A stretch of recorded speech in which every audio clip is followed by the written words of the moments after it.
Welcome to this ATA Insights webinar. Thank you for your ongoing interest and support of our webinar program. Today's session will begin in 2 minutes. ATA Insights Webinars is an online platform for the dissemination of professional renewable energy knowledge across international borders. Our aim is to democratize access to information, for innovation to spread faster, and to make the industry more competitive. And we do this through our online sessions, open to all our members. Every year, we do more than 100 sessions with over 250 speakers, 50,000 attendees from more than 50 countries. To participate in the session today, use the chat on the right-hand side to introduce yourself, your company, and where you're joining from.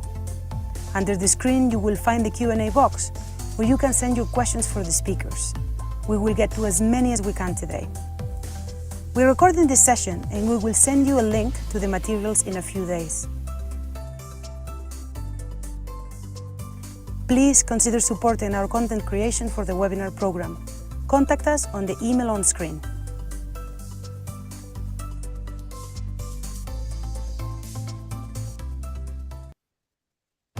Welcome to this ATA. All right, everyone. Thank you so much for joining. Good morning or good afternoon, depending on where you are connecting today.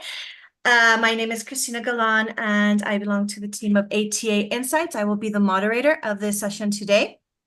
Just a reminder of a couple of housekeeping rules, as we said in the video, and then we'll move on to the presentations. So first of all, as we said, you have a chat for those who are on Zoom.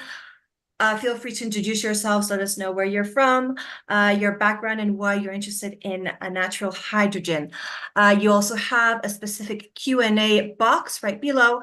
If you want to ask any questions to our panelists today, you may use that box. For those who are on YouTube, you also have a chat for both things. So you can introduce yourselves, let us know a little bit about yourselves, and also have ask us as many questions as you want on that chat, which will be forwarded to the panelists. So as we said, the session will be recorded today and will be sent to everyone in a couple of days, maybe beginning of next week or so, including the video, the recording, and the materials of the panelists. So you will have that in a couple of days. Also, we have 3 excellent presentations today. We will do all 3 en suite, and then we will have some room for Q&A, so we will get as many questions as we can. And I think that's all from me. So let's move on to getting to know a little bit more of our panelists today. We got 3 excellent speakers. So I'm going to start with Owain Jackson. Owain, if you can tell us a little bit briefly, a little bit about yourself. Oh, hello, everybody. So, yeah, Owain Jackson. I'm a geologist by background, around 25 years in oil and gas, primarily in exploration. Stumbled across this funny well in Mali that had a load of hydrogen in it, and ever since then been trying to make sense of that. And more recently, we formed H2O as an exploration vehicle. Okay, great. Well, thank you so much for joining today. Next, we have Aaron Mattson from Mafic Consulting Group. Aaron, good morning for you, I believe. Still in the morning there? Good morning. It's still the morning in New York, yes. So I started Mafic Consulting Group about a month ago. My background's oil and gas industrial services, and over the last 4 years, research on renewables. Mafic Consulting is working in natural hydrogen, specifically around investor education strategy and market analysis currently. Perfect. Well, welcome, Aaron, and thank you so much for joining. And last but not least, we have Chris Atkinson from Helios Aragón. Hi, Chris. How are you today? I'm very good, thank you. Yeah, I'm calling here from Singapore, so it's almost midnight here. I'm similar background to Owain. I'm a geologist by background, primarily been involved with oil and gas for over 40 years, actually. But in about 2016, got more interested in natural hydrogen and helium. And I'm the co-founder and current chairman of Helios Aragón, which aims to be one of Europe's first natural hydrogen producing projects. Sounds awesome. Looking forward to hearing all 3 presentations. So I'm going to stop sharing to give the floor to Owain. So yeah, Owain, whenever you're ready, you can start your presentation about white hydrogen, or gold or natural. I think that those three terms are both equal. All right, we see your presentation, but it's not on presentation mode. Is it there now or? Now it is. Okay. All right, good. And you can hear me okay. Perfect. All right, good. All right, well, hello everybody, and thank you for listening today. So I'm just going to take you through an explorer's perspective, perhaps, of natural hydrogen, relating also to the petroleum system and petroleum exploration, because there is a lot of crossover, and also just trying to make a few comments on how we can get after this. Before I do that, a quick intro into who we are. So we are H2O, that is the way we say our company name, AU being the chemical symbol for gold. Fairly recently formed, but our interest in natural hydrogen came about following some field work in Mali, where we were introduced to the now fairly infamous well. That's some of the founders there next to the helicopter as we were doing field work. And we are a combination of founders, but all share an interest in geoscience or a background in geoscience, but from mining, oil and gas, and also radioactive waste. So it gives us quite a spectrum, which I think is important for understanding natural hydrogen. And we're currently building a portfolio in USA and Africa. And we're also very thankful to be members of the Hydrogen TCP and Earth-2 initiatives. So just very quickly to differentiate hydrogen, although we are H2O and we use gold hydrogen, and of course there are many different colors of hydrogen, I think primarily the best way to think about natural hydrogen is to differentiate it from manufactured hydrogen. So manufactured hydrogen could encompass green, blue, or gray. All of those require you to do something to get something. So effectively it's a man-made product. And that obviously has its benefits. You know what you're going to get. You can control where it is going to be, but you also have to put energy in to get energy out. On the right, natural hydrogen differentiates itself in that it's a primary energy source like oil and gas or minerals. You are extracting it from the earth. The earth has done the hard work for you. And I like to think that anything the earth has done, it's likely done it at scale. So the other thing is that, you know, you don't really have to put very much energy in, or certainly comparable basis than say manufactured. So when we look at that and scale it next to the other colors of hydrogen, and I don't mean to pick on them, we're all needing all colors of hydrogen to make this ecosystem work. But where I think natural hydrogen stands out is very much on that top right-hand graph there, where you can see what we call a sort of a net energy ratio. So that's how much energy you have to put in to get the energy out. And you'll notice that the three gray, blue, and green there are all what you might consider an energy vector. You know, they're essentially below one. You're somewhere along the system, you're probably losing some energy. Whereas natural hydrogen is an energy source. So you can, you know, effectively put fairly minimal input in to get the energy out. And that translates through in terms of cost, hydrogen production cost, the variance there being for natural hydrogen very much probably the upfront exploration risk and cost. But once you've found those molecules and secured an accumulation, then, you know, really it's very little input thereafter. So I wanted to just talk a little bit about exploration, really. It's something that crops up a lot, particularly in this space, which is very much sits between renewable climate transition type, particularly from an investor point of view, but also, of course, very much sits with exploration in natural resources, which is a very well-trodden pathway for minerals, for oil and gas. So what does exploring for natural resources really involve? Well, it involves risk primarily. There's a lot of ESG in terms of stakeholder relations, particularly exploring onshore. It requires a significant amount of investment, perhaps upfront, and time, and more importantly, science and data. But I can tell you now, there's nothing more valuable overnight than making a discovery. And once you've done that, it you know, very much pays back a lot of those sunk costs. So, you know, energy, industrial gases, critical minerals, raw bulk metals have all relied on exploration for almost a century or more. So there's no reason that hydrogen couldn't follow that same path. And when we look at, say, petroleum exploration evolution, you know, you could look back here. This is a graph that, you know, I won't sort of advocate its accuracy necessarily, but it shows global oil production since about 1900. And I've marked on broadly where certain things came about that helped develop oil and gas exploration. And you see things like plate tectonics and anticlinorium theories. These are all things that were very early discovered and helped us branch out from perhaps just drilling around old oil seeps.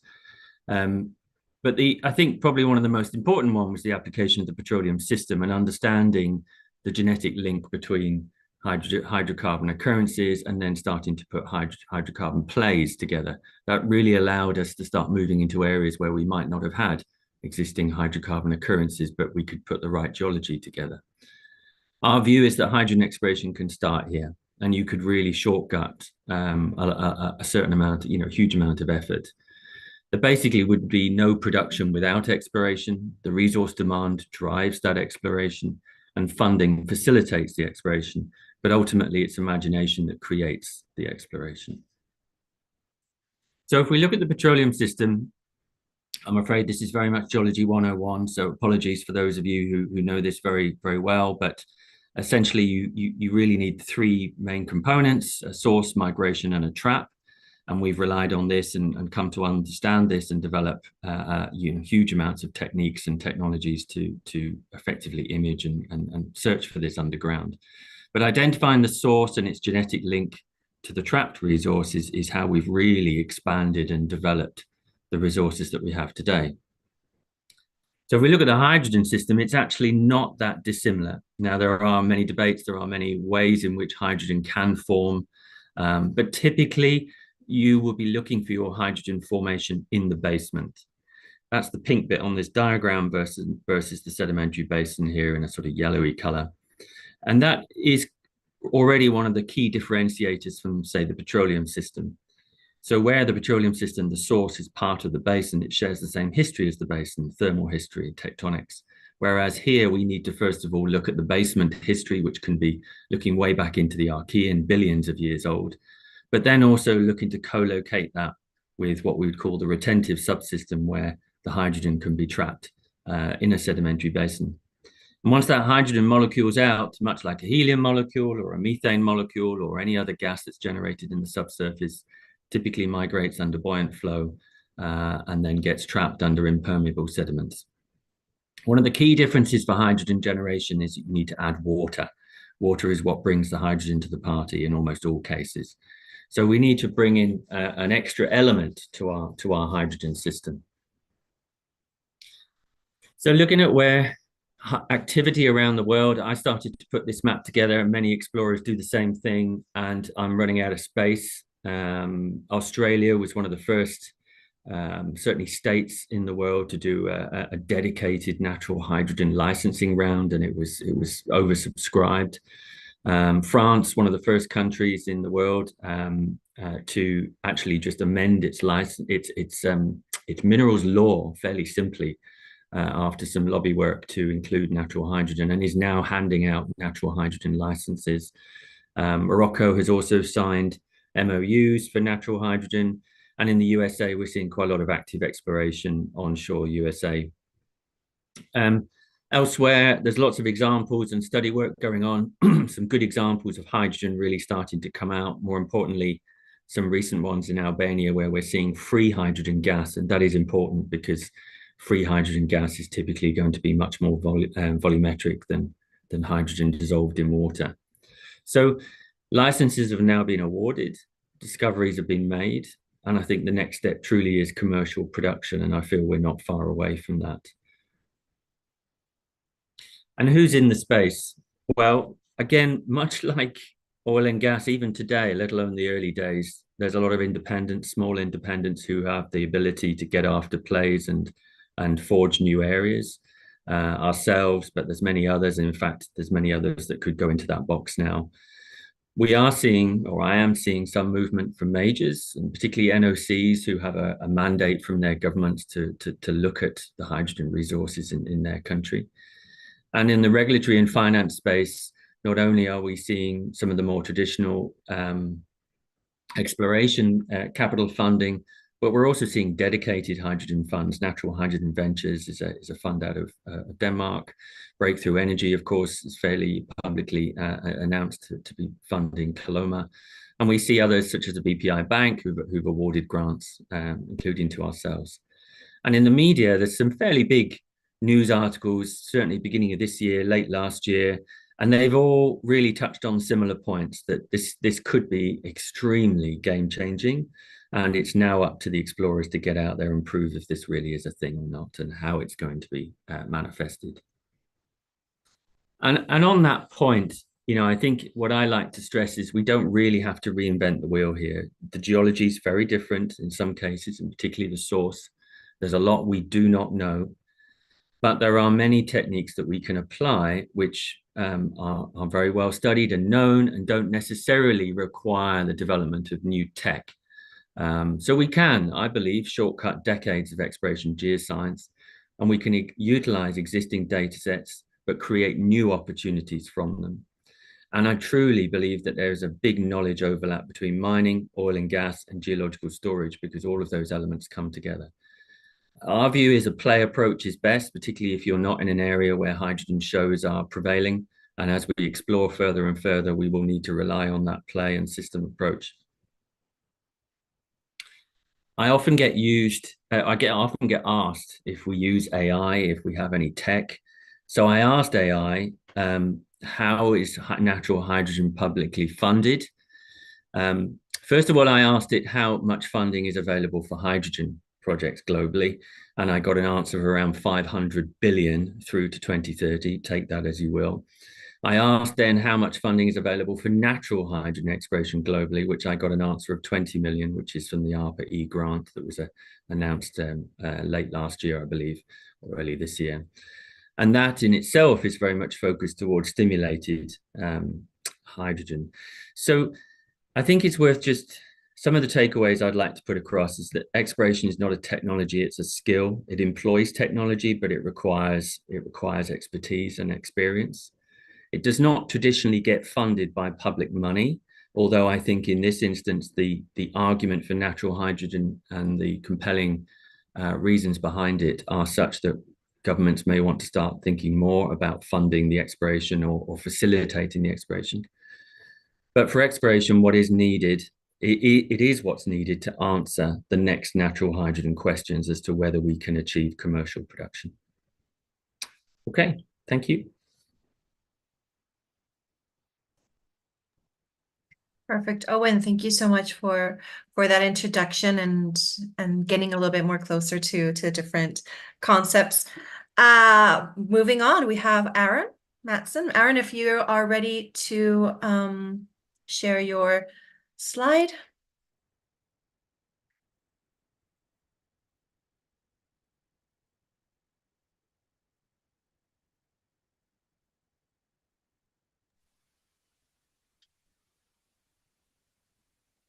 Perfect. All right.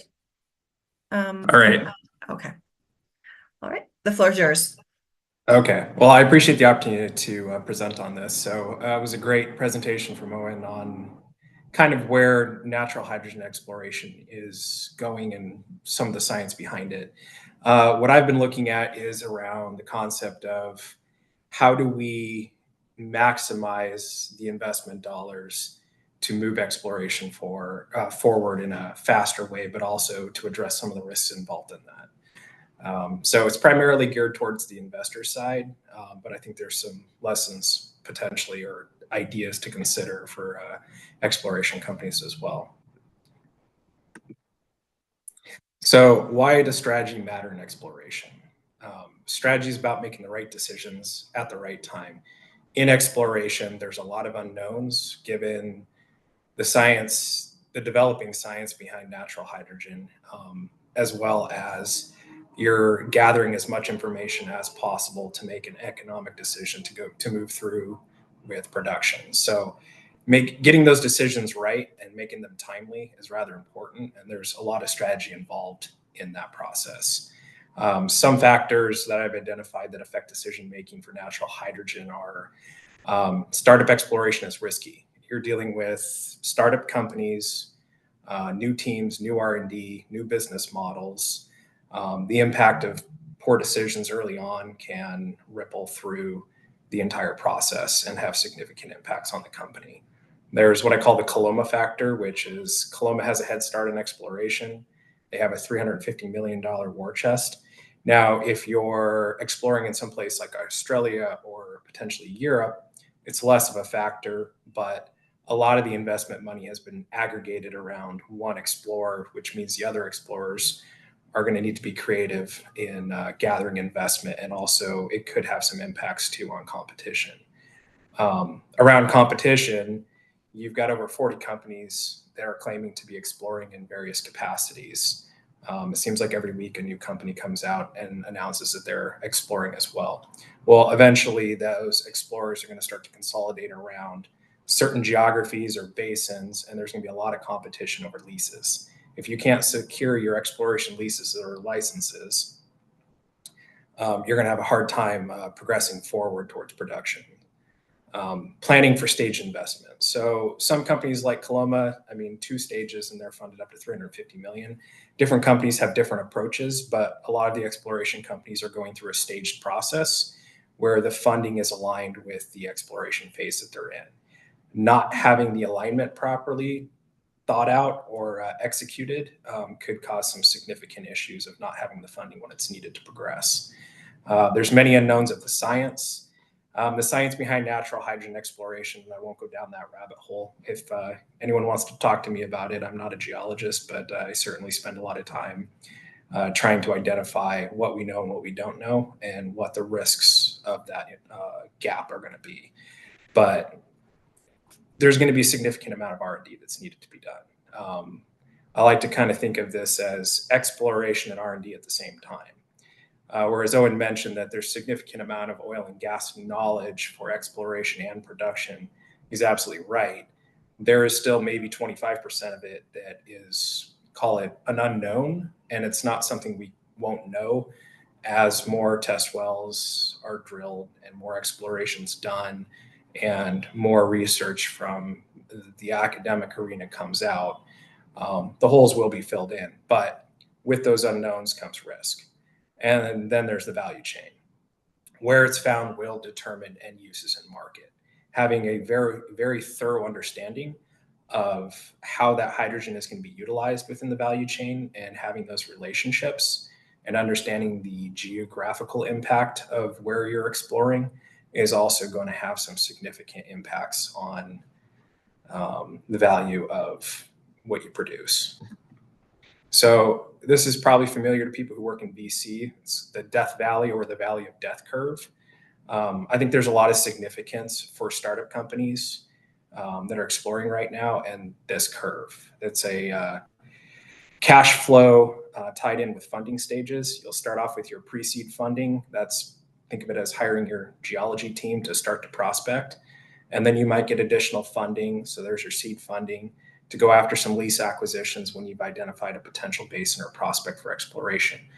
Now, let's say that money runs out before you get to your field exploration. You're looking at going down to zero cash. It really is about cash flow. When you're a startup company and you're exploring, we're not talking about BPs or Shells that are funding this exploration. It's a lot of really smart, very dedicated, motivated people, but everyone depends on having the investment when it's needed at the different phases of exploration. So with that comes risk. And it's my belief that there are ways to strategically mitigate that risk, but it's understanding all the factors that are potentially going to play a role with natural hydrogen exploration. The first one that I think is important, probably the most important, is exploration assumption errors. So the science of natural hydrogen origin is still evolving, like I mentioned before. One or two incorrect assumptions in, call it the prospecting phase, and identifying whether the rock's fractured enough. There's all these variables and assumptions that you have to make until you're further along the exploration process. And there's a lot of, as Owain mentioned, it's not just technology, it's experience. Having the right team with the right type of backgrounds that you're not going to make some of those critical errors early on, I think is important. There's a lot of different people involved in this, from people with experience in oil and gas. There's potential role for people with backgrounds in geothermal. There's research, academics, deep earth science. There's a lot of backgrounds in geology that could have an impact on a team's success. So making sure that you have that right team and understand the assumptions you're making, I think is important. Number two, outpaced by competition. So a couple companies have a head start. You've got Gold Hydrogen Limited in Australia, Hytera exploring in Kansas. You've got Coloma exploring somewhere. But all the new entrants that are exploring too, depending on how long it takes for them to build their models for prospecting and identifying leases, there's the potential that they could be too late to the party and get locked out of their ability to secure leases and run out of cash before they have a chance to find a new prospect or a new geography to explore. Stage timeline overshoot. So not everything's going to go according to plan. You could drill into a formation and be dealing with water. You could be dealing with different types of gases. You're going to have to make decisions on how to proceed with that, whether it's going to be commercial, but the time you may require additional data, additional exploration. And if you didn't plan in your budget for running into issues, your exploration timeline extends and potentially you run out of cash. So making sure that companies are adequately funded for these types of problem solving and issues that are going to come up, I think is a valid point. Poor financial oversight. Right now, a lot of companies are starting up, have amazing geology teams, and they might have a good investor relations team. But as it progresses, as the amount of money being spent increases, having an understanding of your cash flow and forecasts and budgets, all the financial stuff no one wants to deal with, I think is something that is a factor that needs to be considered, because no one wants to run out of cash flow. So critical funding gaps. Some companies could struggle at certain phases depending on what the markets are doing. Companies like Coloma that secured most of their funding for, they could fund their exploration team for 15 years and do exploration with what they've raised. Not all companies are going to have that kind of cash, and they're going to depend on their exploration, making critical finds, and being able to secure additional funding for exploration as they progress. Having good investor pools and diversity of those pools and relationships can affect whether they have the funding to continue with exploration at the right time before they go bust. Regulatory barriers in places like Australia, potentially now France, the US, it's less of an issue for exploration. But if you start exploring in other geographies where the policy and regulation has not been fully nurtured or developed, and you're waiting on that to happen, that can also impact your ability to have the cash to move through the exploration phases. So regulatory barriers are something that I think needs to be seriously considered by investors. One of my favorites is, and lastly, is value mapping failure. So the team doesn't consider the full value chain of natural hydrogen. They go explore in a region with a good potential. There's a productive outcome, discovery, and now they don't know how to get to market, or they don't have the midstream or downstream relationships to get the pricing that they would really need to be optimal with the investment. So they can also run out of cash. I think a lot of people wait for the find to consider the markets. I think there's a lot of reasons why with natural hydrogen, the markets need to be considered pretty early on during the exploration decision-making process. So strategic factors for success. My personal belief is that emergent strategy is probably one of the most critical factors for success that addresses some of the things I brought up. So this concept needs to be woven into every decision and ingrained in all levels of company. And if you kind of ask me where I got some of the, call it the case study for this, there's a lot of similarities between what's going on with natural hydrogen exploration and the early days of oil and gas shale exploration. But if I was to distill it down to, 3 words, I would distill emergent strategy down to dynamic, positioning, and responsiveness. And I could go into a lot more depth on that at a later time. Number 2 is partnerships. So there needs to be partnerships for some of the smaller companies, either with technology. It's not uncommon within the oil and gas industry for various companies to farm in on projects or to create joint ventures, given the limited amount of investment early on and the amount of risk and the different makeups, backgrounds of the geology teams. I think risk can be reduced substantially by strategic partnerships between explorers and potentially academic institutions, as well as some of the downstream partners. Number 3 is R&D resources and budget. So, this is debatable, but between 50 to 75% of all the knowledge that's needed for this comes from oil and gas or existing academic knowledge. But we need to accelerate that 25 to 50%. And that's where R&D comes in. Any company who's exploring is going to need to set aside funding for either internally or externally for research and development, as well as partnerships with some of the technology providers. Diverse backgrounds. This is kind of where having a geology team that's not strictly oil and gas, I think, is valuable. Or having partnerships with other people who have those other backgrounds. Oil and gas is dealing with everything above the basement rock, and there's a lot of knowledge coming from other areas for that basement rock on down where the source is. So I think there can be risk reduction is having some diverse backgrounds in the team. Investment strategy, having a plan, early engagement, key investors. I think it's important that companies not just understand who their first investors are, but they're constantly developing the relationships and expectations and the education that's going to be needed to make sure that those investors are ready when they get to the next phase of exploration. Financial planning, I think, is pretty obvious that people need to have capabilities to budget, forecast, and make sure that they have the cash to get all the way through the phase that they are currently in for exploration. And lastly, positioning. There are a lot of ways to strategically position for risk reduction. That's kind of where I come in. I think there's a lot of strategies that certain companies are using. I think there's a lot of other potential strategies to basically allow you to pivot if you run into issues, if the basin is bad, if the technology that's going to be needed for extraction isn't developed quite yet. Positioning so that you can be dynamic and move quickly and you don't get locked into a geography or locked into an idea or technology, I think is a way of reducing risk. So final insights, significant additional startup funding is going to be needed for natural hydrogen to get off the ground. There's a lot of it needs to go into R&D to prove out the science. There's a lot of scaling that's going to need to be done. There's 40 different companies that are all vying for funds.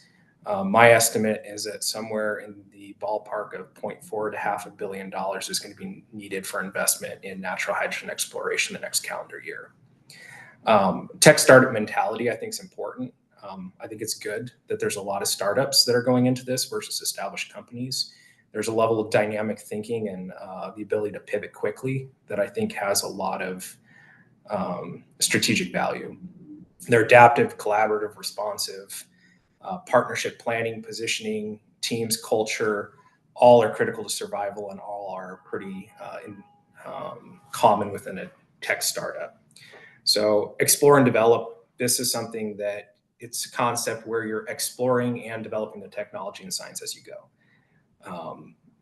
There has to be an understanding this is different than oil and gas in some respects. There are a lot of similarities, but there needs to be support from investors and an understanding that technological and scientific development is going to be needed on these teams as they progress and as they explore. So that's pretty much all I have. Really appreciate the time to talk. Currently, I am working with a number of groups, including advising Pure Wave Hydrogen and a couple other interested parties. Would love to talk about this in more depth with anyone who's interested. So please get in touch with me on my LinkedIn page for Mafic Consulting Group. Perfect. Well, thank you so much, Aaron, for your presentation. I'm seeing a lot of questions coming in, so thank you so much. I've also seen Owain do a little bit of homework there and responding and being very active. So thank you. That's great. The questions that were not answered, we don't have enough time.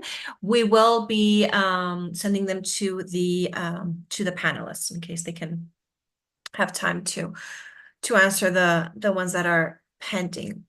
Well, without further ado, we have Chris Atkinson, who is going to give us a really practical insight and he is going to show us a real case study, a project that's currently happening. So Chris, whenever you're ready, feel free to share your screen. Yes, I will do. First thing I'm going to do is just take off my camera. Sure. And then I'm going to write down here. Share my screen.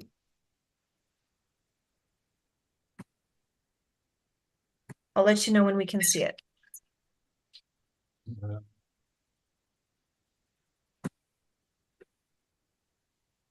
Aaron, in the meantime, could you mute yourself? Perfect, thanks. Can you see my screen yet or not? No, not yet. Oh, here we go. I can't see anything yet. Hold on. All right, now it seems it's going into presentation mode. Yeah, mode now. Perfect. All right, you're all set.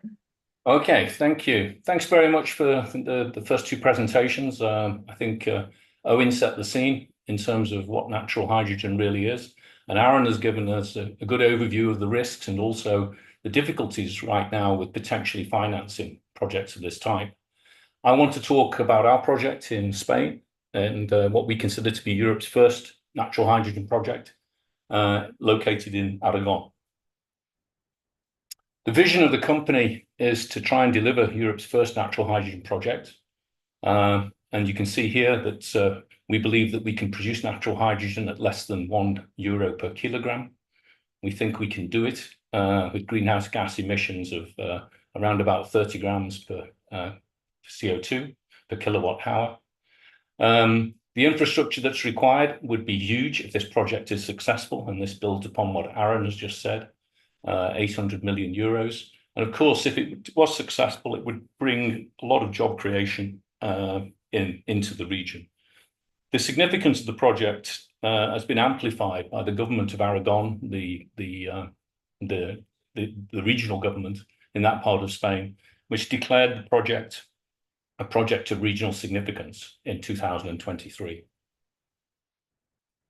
Again, a lot of this has been covered by Owain, but just some background. Natural hydrogen, we're really talking about hydrogen that's generated continuously by the Earth and can form into large accumulations.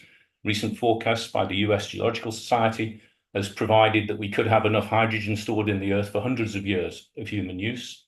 It's the lowest CO2 source of hydrogen, 50 times lower than grey. It can be developed using existing technology.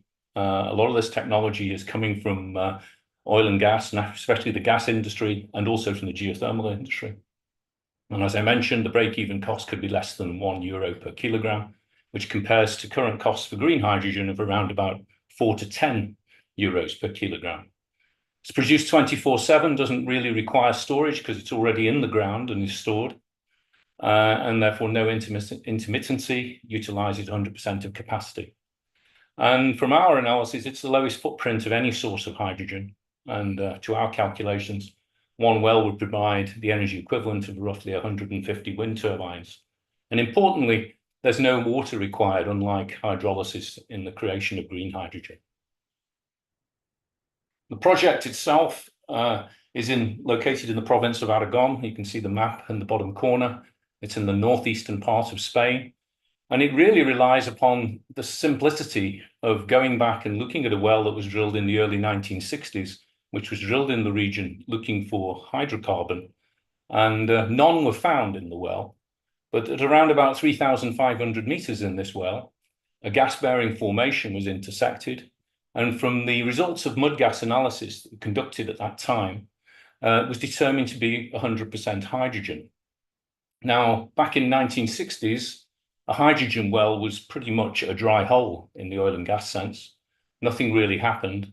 But if you fast forward now to the present day, then of course this could be of enormous significance. And it was on the basis of the presence of this hydrogen that Helios Aragón obtained the permits and would like to proceed to re-drill this well, because at the time that the well was drilled, because it was looking for hydrocarbon, it was not flow tested. And so this is a relatively simple thing to do. We would plan to re-drill the existing well. And this time we would like to flow test the gas which is present in the well and to determine the hydrogen content. We believe, according to the original work, that it was largely hydrogen, but we don't know until this well has been re-drilled. The structure is the geological structure in this part of Spain is very well developed. It's very well defined by existing gravity and by seismic data. Geochemical survey conducted in 2022 confirmed that there are high levels of hydrogen and also helium anomalies that exist in key locations, especially above the location of the original well. If you think about it, this original well drilled down to 3,800 meters. It punctured the earth, it drilled through the earth, and even though it was cemented and abandoned, as you do, it's still likely to leak, especially small molecules like hydrogen and helium. And there's significant anomaly of hydrogen and helium above where this well was located. We believe that in the structure, there's around about 1.1 million tons of recoverable reserves. That's based upon the depth of burial and the formation volume factor for hydrogen at that depth. As I said earlier, we believe that it's like the only evidence that we have at the moment is that the gas was 100% hydrogen. We don't know this for sure. And again, this requires the drilling of a well to prove it up. So in simple terms, to prove this field exists, finally, would be to drill a well at a cost of around about 15 to 20 million euros and very, very simple failure leg. And that's the sort of level of investment that would be required to prove this concept. And we view this as a concept testing well, a concept testing project. Can free gas hydrogen exist in the earth, and can it be produced in commercial volumes? So in terms of the project itself, the idea would be we hope to get the well approval for the drilling of the well this year. With that in place, the well itself, the second well will be drilled in 2025 next year, and that would be to confirm the reserve size. If that was successful, you would then have a project design and implementation phase and a final investment decision probably taken in around about 2027. And first production from the field would be estimated to occur in 2029. So it's still quite a way off, but of course, this can be done. We do this in the oil and gas industry, especially in gas reservoirs. So this is not too difficult to achieve. And as Owain mentioned at the very beginning, then the cost of the production of this, when we factor in the cost of the development, how many wells would be required, what the infrastructure would be required to produce the hydrogen, we come in at a cost of around less than €1 per kilogram. In terms of its importance to the local region, Aragon is an interesting province. It's had an interest in hydrogen for over 20 years. There is actually a hydrogen research institute in Aragon.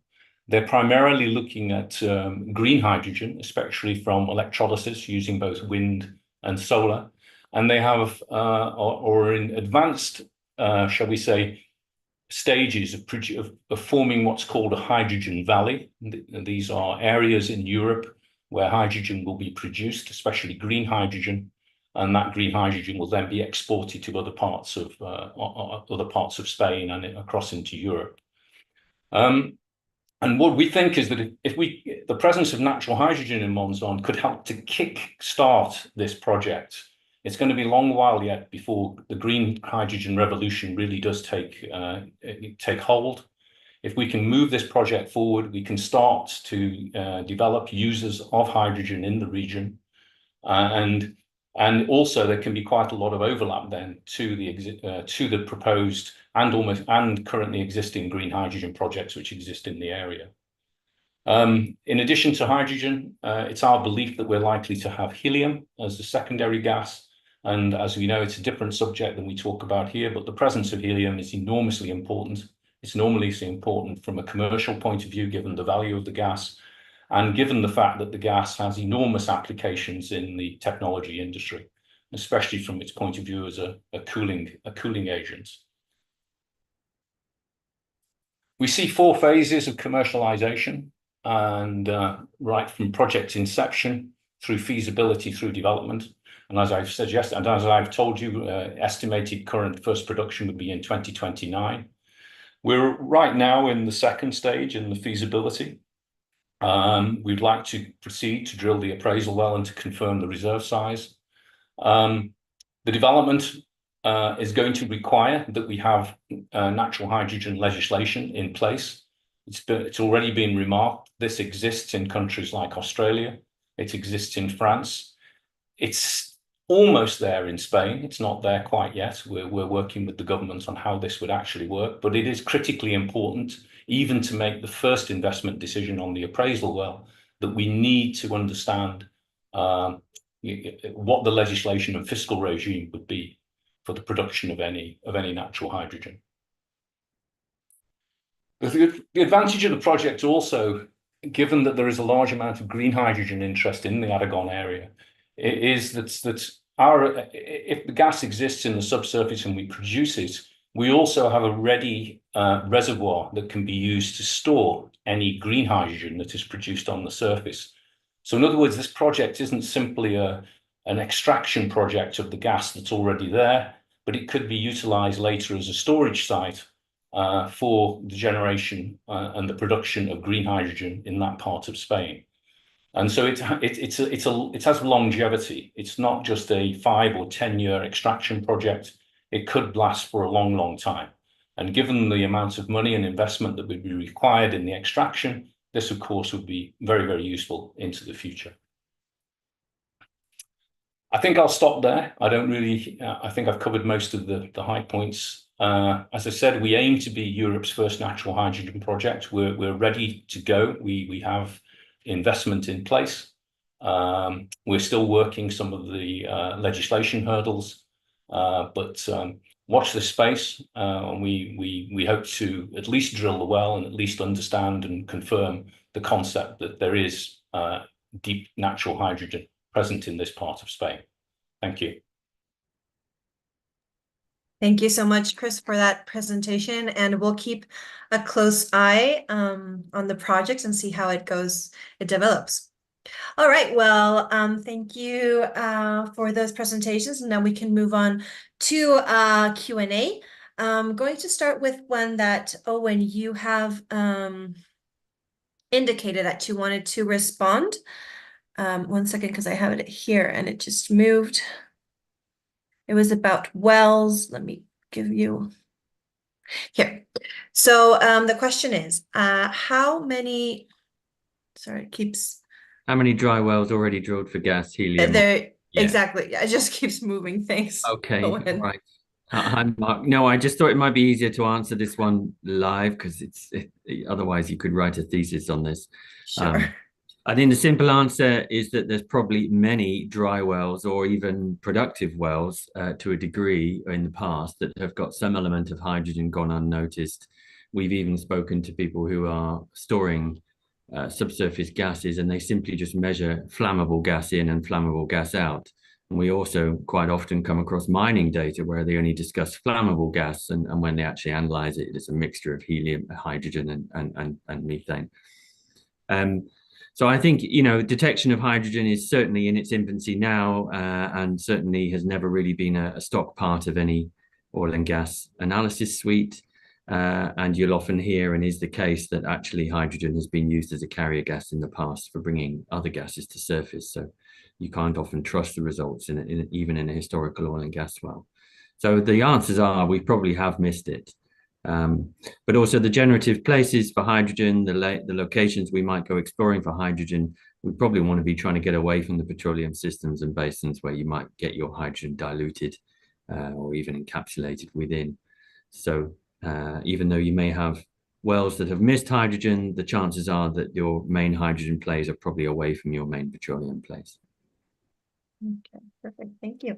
Aaron and Chris, if you want to add something to this question, feel free to reply now. I think Owain covered it pretty well. Perfect. All right. Well, Yeah. next question will be for Owain. You've also, sorry, Owain, sorry, Aaron. Apologies, which you indicated you wanted to respond this one live, which is, while exploring natural hydrogen, what else valuable or worth could incidentally be found at site? So I think the number one other gas people have looked at is helium. The value of helium, I believe, was $600 per MCF, which is, I believe it was triple what it was 2 or 3 years ago. So there's a high value for helium gas in some cases, depending on the concentrations. It's enough to pay for the entire exploration and production campaign on its own. So finding helium, a significant helium find within a natural hydrogen, has a lot of there's a lot of economic opportunities for both of them, which is why even helium companies are looking at natural hydrogen potential for exploration. So. Okay, perfect. Well, thank you. Next question for Chris. Chris, what are Helios' current biggest challenges to drilling the concept testing well? The biggest challenge is just is to get the final approvals in place. Because this hasn't been done before, we have to go through a sort of an interesting environmental process.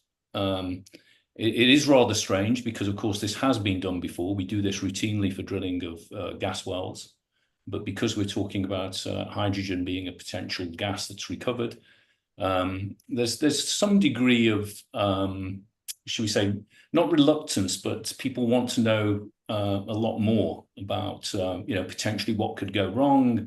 Is this safe? Is this going to cause any problems? This sort of thing. And so we are spending quite a bit of time on answering questions that, and especially from, on the basis of the environment, which I think is quite rightly so. Perfect. Well, thank you.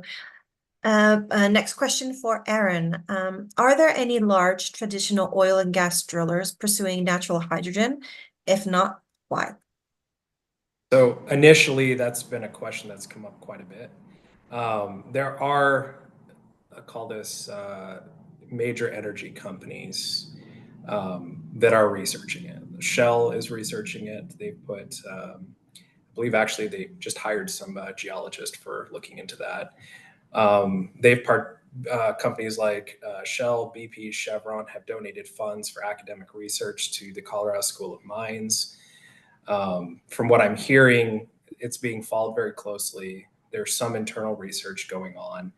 They're not currently investing in it, like Helios Aragón or H2O or any of the other companies, but traditionally that's not unusual. So with the oil and gas shale boom, which is, I like to make comparisons because there's a lot of comparisons with it. The major oil and gas companies did not come in early on. They waited for the independents to go and prove out the concept, explore, take all the risk. And then later on, they brought in their competitive advantage, which is the ability to provide a lot of capital for large development and the engineering for scaling a field to high levels of energy production. So I would envision that's going to look somewhat similar.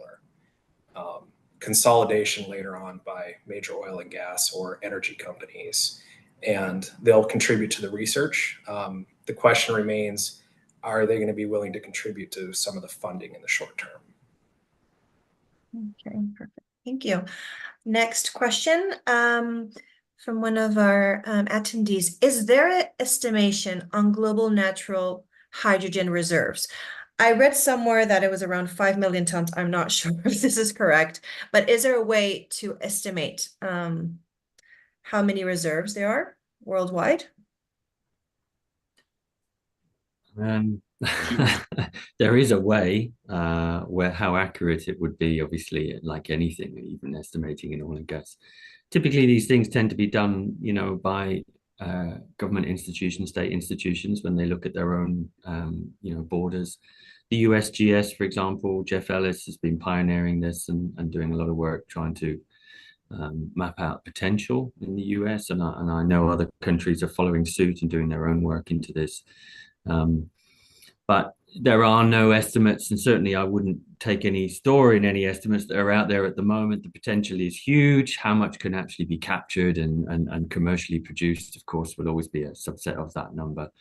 There is a very useful paper that's still very useful by Zygonic, and I think that collates quite a wide range of information and puts some resource estimates to it. And I'd advise anyone to start there if they're getting into this space. Perfect. Thank you. I'll certainly take a look at that one. Next question. What would be the main competitors of natural hydrogen, and how long does it take for commercial production? It also asks about estimated costs, but I think that's a little bit further than where we are at. But what would you say the main competition of white hydrogen is?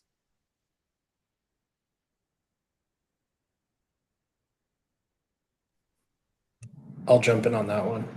I mean, at $1 per kilogram lifting cost potential, or less than €1, your competitors are going to be other forms of hydrogen.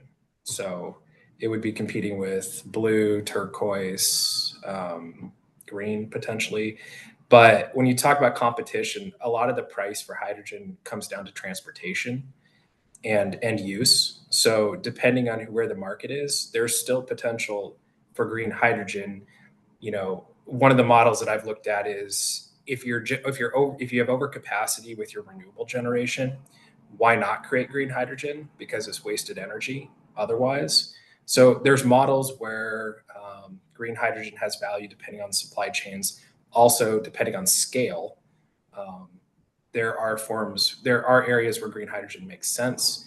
White hydrogen at a cheaper cost makes sense for things that blue and green don't. So yes, they're competitors potentially, but it all depends on what you're trying to utilize it for and the geography of where it's being generated. Okay, thank you. So moving on to the next question for Chris regarding the Monzón project. Does 1.1 million tons recoverable reserves mean the site can produce 1.1 million tons every year, or does it take longer to recover? Yeah, that's not an annual figure. That's the total amount, and that would be over the life of the field, which of course depends a little bit on how much gas is produced per well and how many wells that you would put into the field. And but that would be roughly for that size of the structure, the first structure that's identified, that would be the total amount. I would say that there are 6 other structures which lie adjacent or close by, which of course would just increase that number substantially. But that's for the one area which can be mapped with a reasonable degree of certainty and a reserve estimate put together. Okay, perfect. Thank you so much. All right, we only have 2 minutes left, so I'm going to finish with the following question. Whoever wants can feel free to answer. What are we hearing about natural hydrogen now? Why is it so surprising that we haven't seen about it until now? I think you can answer that question pretty quickly, because if you'd have put the question into Google 3 years ago during COVID, the answer would have come back that natural hydrogen actually doesn't exist, which actually we know that that's not the case, and we knew historically that's not the case. But a large amount is to do with perception, and challenging that perception, which is what is going on at the moment, is just happening right now, and it's probably because there hasn't been a need to do it. And but that's my input to the answer there. Maybe Aaron has something to add.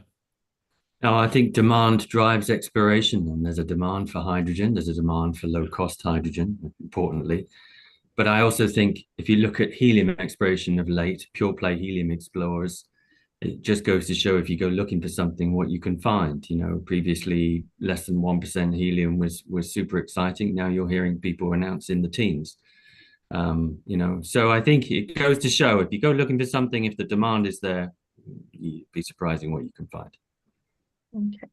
All right, perfect. Because I believe it was discovered in a village, Bukrabu, Yeah, Burnabu. 1987. Yeah. Yeah, it was a surprise factor, and it's been working in that village for yeah, since the late 90s. So it's interesting to hear it now, a big comeback. Well, our time is up, so I wanted to thank you so much to everyone attending this this webinar, especially our 3 panelists for those excellent presentations. Thank you for giving us a really close look on natural hydrogen and what we're going to see in the future. So we hope to see everyone very soon in one of our next webinars, and we hope everyone has a really good day, or for Chris, a good night, a good sleep. We would say it that way. So thank you, everyone, and we hope you all have a great day.